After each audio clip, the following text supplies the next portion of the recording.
नमस्कार, ये आकाशवाणी शिमला है। अब आप पूनम शर्मा से प्रादेशिक समाचार सुनिए। आज के मुख्य समाचार। मुख्यमंत्री सुखविंदर सिंह सुक्खू ने कहा, प्रदेश में दूध की खरीद के लिए मार्च तक शुरू होगा डिजिटल सिस्टम। विपक्ष के नेता जयराम ठाकुर ने सरकार से आपदा प्रभावितों की विशेष आर्थिक पैकेज के तहत मदद करने का किया आग्रह। सिरमौर जिले में 5 दिवसीय अंतर्राष्ट्रीय श्री रेणुका जी मेला हर्षोल्लास के साथ संपन्न और जनजातीय गौरव दिवस के रूप में मनाई गई भगवान बिरसा मुंडा की जयंती। अब समाचार विस्तार से। मुख्यमंत्री सुखविंदर सिंह सुक्खू ने कहा है कि प्रदेश में दूध की खरीद के लिए आगामी 31 मार्च तक डिजिटल सिस्टम शुरू किया जाएगा। इससे दूध की खरीद में न केवल पारदर्शिता आएगी, बल्कि किसानों को एसएमएस के माध्यम से उनके दूध की गुणवत्ता व मूल्य की जानकारी भी उपलब्ध हो सकेगी। मुख्यमंत्री ने रामपुर विधानसभा क्षेत्र के दत्तनगर में 50,000 लीटर प्रतिदिन की क्षमता वाले नए दुग्ध प्रसंस्करण संयंत्र के शुभारंभ अवसर पर ये जानकारी दी। उन्होंने कहा कि राज्य सरकार के बजट का पहला बिंदु ग्रामीण अर्थव्यवस्था को मजबूत करना है, ताकि किसान बेहतर जीवन यापन कर सकें। मुख्यमंत्री ने बताया कि सरकार पशुपालन विभाग में 900 फार्मासिस्टों की भर्ती करने जा रही है, ताकि पशुपालकों को उनके घर द्वार पर बेहतर सुविधाएं मिल सकें। इस अवसर पर कृषि व पशुपालन मंत्री चंद्र कुमार ने कहा कि सरकार लोगों को खेतीबाड़ी से जोड़ने और उनकी आर्थिकी सुदृढ़ करने के लिए प्रयासरत है। लोक निर्माण मंत्री विक्रमादित्य सिंह ने कहा कि दत्तनगर में दुग्ध प्रसंस्करण संयंत्र के शुरू होने से क्षेत्र के किसानों के साथ साथ विशेषकर महिलाओं की आर्थिकी में सुधार आएगा। विपक्ष के नेता जयराम ठाकुर ने राज्य सरकार से बीते मानसून में आई आपदा के प्रभावितों की विशेष आर्थिक पैकेज के तहत ही मदद करने का आग्रह किया है। राज्य सरकार के आंकड़ों का हवाला देते हुए उन्होंने कहा कि बीते मानसून सीजन में प्रदेश भर में 100 से अधिक घटनाएं हुई हैं, जिनमें जनधन को भारी नुकसान हुआ है। जयराम ठाकुर ने कहा कि आपदा में किसी भी प्रकार से प्रभावितों के साथ भेदभाव नहीं किया जाना चाहिए। उन्होंने कहा कि आपदा के तुरंत बाद ही प्रभावितों के लिए राहत व बचाव कार्य और पुनर्वास के लिए प्रभावी कदम उठाए जाने चाहिए। पर्यटन निगम के अध्यक्ष आरएस बाली ने कहा है कि राज्य सरकार हिमाचल में पर्यटन गतिविधियों को बढ़ावा देने के लिए कारगर कदम उठा रही है।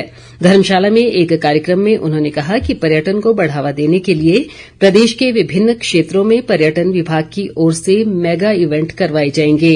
उन्होंने बताया कि एशियन विकास बैंक की मदद से प्रदेश में पर्यटन क्षेत्र पर 2,500 करोड़ रुपए खर्च किए जाएंगे और इसमें से प्रारंभिक तौर पर 1,300 करोड़ रुपए की राशि स्वीकृत कर ली गई है।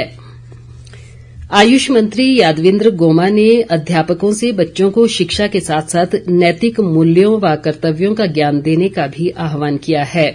कांगड़ा जिले के आलमपुर में आज एक स्कूल के वार्षिक समारोह में उन्होंने कहा कि यदि विद्यार्थी अपने प्रति ईमानदार रहें तो वे कठोर परिश्रम व आत्मविश्वास से निर्धारित लक्ष्य को हासिल कर सकते हैं। यादविंद्र गोमा ने कहा कि गुणात्मक शिक्षा उपलब्ध करवाना राज्य सरकार की सर्वोच्च प्राथमिकता है और सरकार इस दिशा में विशेष बल दे रही है। सिखों के पहले गुरु श्री गुरु नानक देव जी का 555वां प्रकाश पर्व आज देश भर में मनाया गया। इस अवसर पर गुरुद्वारों में विशेष कार्यक्रमों का आयोजन किया गया। राजधानी शिमला के गुरुद्वारे में गुरुद्वारा सिंह सभा द्वारा सुबह के समय गुरु ग्रंथ साहिब पाठ का आयोजन किया गया। सभा के अध्यक्ष जसविंदर सिंह ने बताया कि गुरु नानक देव जी ने समाज सुधार के लिए ज्ञान का प्रकाश फैलाया था और यही कारण है कि उनकी जयंती प्रकाश पर्व के रूप में मनाई जाती है। गुरु नानक देव जी का जन्म 1469 को पंजाब के तलवंडी में हुआ था। ये स्थान अब पाकिस्तान में है।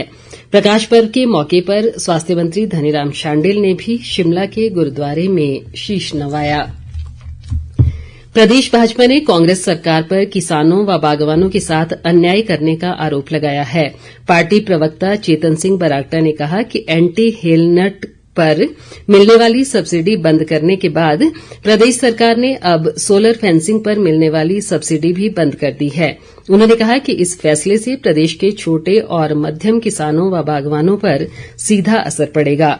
उन्होंने प्रदेश के कृषि व बागवानी मंत्री को इस मामले में हस्तक्षेप करते हुए बागवानों के साथ हो रहे अन्याय को रोकने की सलाह दी है। सिरमौर जिले में 5 दिवसीय अंतर्राष्ट्रीय श्री रेणुका जी मेला आज संपन्न हो गया। मेले के समापन अवसर पर राज्यपाल शिव प्रताप शुक्ल ने कहा कि मेले व त्योहार वर्षों से हमारी संस्कृति का पोषण करते रहे हैं और इस समृद्ध संस्कृति को बचाए रखना युवा पीढ़ी की जिम्मेवारी है। उन्होंने कहा कि श्री रेणुका जी मेला भगवान परशुराम का उनकी माता श्री रेणुका जी के प्रति श्रद्धा और भक्ति का प्रतीक है और ये उत्सव भारतीय समाज के समृद्ध मूल्यों का संवर्धन करता है। इससे पहले राज्यपाल ने विभिन्न विभागों व गैर सरकारी संगठनों द्वारा लगाई गई प्रदर्शनियों का भी निरीक्षण किया। मेले में उद्योग विभाग की प्रदर्शनी को प्रथम पुरस्कार से सम्मानित किया गया। राज्यपाल वर्चुअल माध्यम से बिहार में आयोजित जनजातीय गौरव दिवस पर प्रधानमंत्री के कार्यक्रम में भी शामिल हुए। इधर शिमला जिले के रामपुर में अंतर्राष्ट्रीय लवी मेला कल शाम संपन्न हो गया। उत्सव की अंतिम सांस्कृतिक संध्या में मुख्यमंत्री सुखविंदर सिंह सुक्खू ने बतौर मुख्य अतिथि शिरकत की। इस मौके पर स्मारिका का भी विमोचन किया गया। अंतिम सांस्कृतिक संध्या में पार्श्व गायिका महालक्ष्मी अय्यर और श्रीराम अय्यर ने मनमोहक प्रस्तुतियां दी। लोक निर्माण मंत्री विक्रमादित्य सिंह समेत कई अन्य गणमान्य लोग इस दौरान मौजूद रहे। जनजातीय नायक व आदर्श बिरसा मुंडा की जयंती पर आज प्रदेश में कई कार्यक्रम आयोजित किए गए। राज्य स्तरीय कार्यक्रम किन्नौर जिले के कल्पा में आयोजित किया गया, जहां जनजातीय विकास व बागवानी मंत्री जगत सिंह नेगी ने शिरकत की। उन्होंने कहा कि जनजातीय गौरव दिवस मनाने का उद्देश्य युवा पीढ़ी को लोक संस्कृति व परंपराओं से अवगत करवाना है। जनजातीय गौरव दिवस के उपलक्ष्य में कल्पा में कई गतिविधियों का आयोजन भी किया गया। वहीं दूसरी ओर चंबा में भी जनजातीय गौरव दिवस के अवसर पर विभिन्न स्वयं सहायता समूहों द्वारा प्रदर्शनी लगाई गई। कार्यक्रम में जनजातीय क्षेत्र की संस्कृति का भी प्रदर्शन किया गया। चंबा के अतिरिक्त जिला दंडाधिकारी अमित मेहरा ने बताया कि जिले के 156 जनजातीय गांवों में आज विशेष ग्राम सभाएं भी आयोजित की गई हैं। ट्राइबल सेल्फ हेल्प ग्रुप्स जो हैं बहुत सारे उन्होंने यहाँ पे अपने स्टॉल लगाए। अलग अलग अपनी कलाकृतियाँ जो उनके उत्पाद हैं वो उन्होंने यहाँ पे प्रदर्शित किए। इसके अलावा जो हमारे कल्चर को हम तक पहुँचाने वाले कुछ डांस ट्रूप्स आए, मुसादा गायन वाले थे, जो कि हमारे 156 गांव जो उसमें चिन्हित किए गए हैं उन्हीं में से वो लोग हैं जो हमारे इन गांवों में से कोई लाभार्थी थे जिन्होंने गृह प्रवेश किया। उनको आज चाबियां वितरित की गई सांकेतिक रूप से। इसके अलावा ऐसे लोग जो नए घर थे जिनको नए आवास आवंटित होने थे उनको भी सैंक्शन लेटर्स दिए गए। जनजातीय गौरव दिवस पर चंबा के जनजातीय क्षेत्रों से पहुंचे कलाकारों ने इस बात पर प्रसन्नता जताई कि आज उन्हें भी अपनी गद्दी संस्कृति की झलक दिखाने का अवसर मिला है। जनजातीय क्षेत्रों के लोगों को ये अवसर प्रदान करने के लिए उन्होंने प्रधानमंत्री का आभार जताया। आज हमने भी अपना मुसादा गायन और गद्दी संस्कृति की झलक दिखाई है। जनजातीय योजना के तहत हमने भी अपना कल्चर प्रमोट किया है, दिखाया है, गद्दी कल्चर को आगे दिखाया है। तो हमें बहुत अच्छा लगा ये जो योजना प्रधानमंत्री जी ने चलाई है। इसके तहत सारे हमारे आर्टिस्ट भी बहुत खुशी है कि उन्होंने योजना के तहत अपना कार्यक्रम में भाग लिया। हमीरपुर के बमसन विकासखंड के डाडू गांव में भी जिला स्तरीय जनजातीय गौरव दिवस मनाया गया।